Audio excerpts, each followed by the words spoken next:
NDA सरकार बिहार में शराबबंदी की तारीफ करते नहीं थकती है, लेकिन पिछले 10 साल में बिहार में शराब तस्करों की चांदी रही है। बिहार के गांव-गांव में अवैध शराब की बिक्री होती है। सैकड़ों लोग जहरीली शराब की वजह से जान गंवा चुके हैं। लाखों लोगों की गिरफ्तारियां हुई हैं। करोड़ों लीटर अवैध शराब जब्त की गई है। बावजूद इसके शराब तस्कर बेखौफ हैं। बिहार में जहरीली शराब मौत और मोटी कमाई का जरिया बनी हुई है। फिर सत्ताधारी बिहार में शराबबंदी के किस समाज सुधार की बात कर रहे हैं? क्या बिहार में शराबबंदी फेल हो गई है? रिपोर्ट देखिए। क्या बिहार में शराबबंदी फेल है?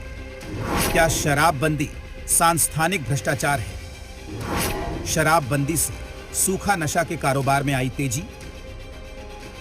इन सुलगते सवालों का नेता प्रतिपक्ष तेजस्वी यादव ने जवाब मांगा है।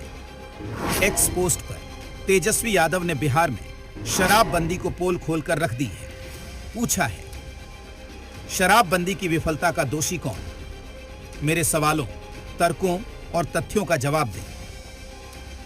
तेजस्वी यादव मानते हैं कि शराबबंदी बिहार में सबसे बड़ा सांस्थानिक भ्रष्टाचार साबित हुआ है। बिहार में शराबबंदी की वजह से 40,000 करोड़ की अवैध समानांतर अर्थव्यवस्था खड़ी हो गई है। बिहार में शराबबंदी लागू हुए 10 साल से ज्यादा हो गया है। ना शराब की तस्करी रुकी, ना ही जहरीली शराब से मरने वालों का सिलसिला। तेजस्वी यादव ने जो आंकड़ा पेश किया है वो डरावना है। शराबबंदी की वजह से बिहार में पिछले 10 सालों में 11 लाख केस दर्ज हुए। 16 लाख से अधिक लोगों को गिरफ्तार किया गया। 5 करोड़ लीटर से अधिक शराब बरामद की गई। पिछले 5 साल में 2 करोड़ लीटर से अधिक शराब जब्त की गई है, यानी प्रतिदिन औसतन 11,000 लीटर से अधिक।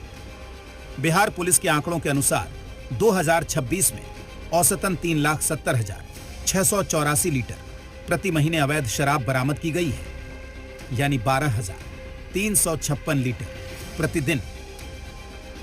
तेजस्वी यादव आरोप लगा रहे हैं कि 16 लाखों लोगों की गिरफ्तारी के बावजूद भी सप्लायर और तस्करों को गिरफ्तार नहीं किया गया।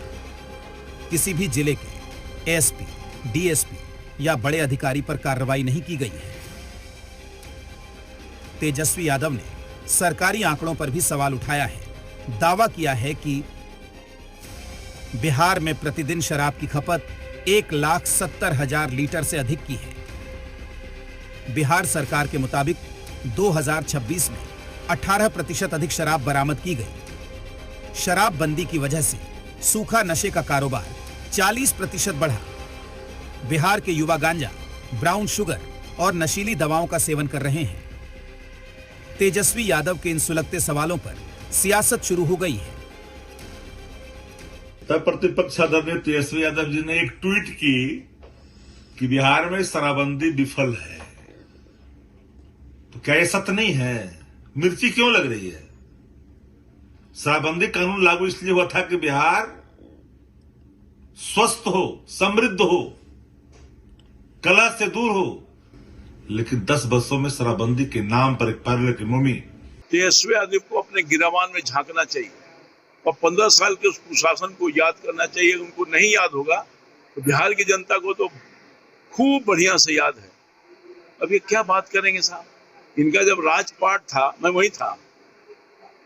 न जाने कितने लोगों की जान गई वो अवैध शराब, नकली शराब पी करके। अंधा हो गया, क्या क्या नहीं हुआ। तो क्या बात करेंगे? यह सच्चाई है कि बिहार में शराब तस्करी को लेकर के लिए एक पूरा तंत्र है।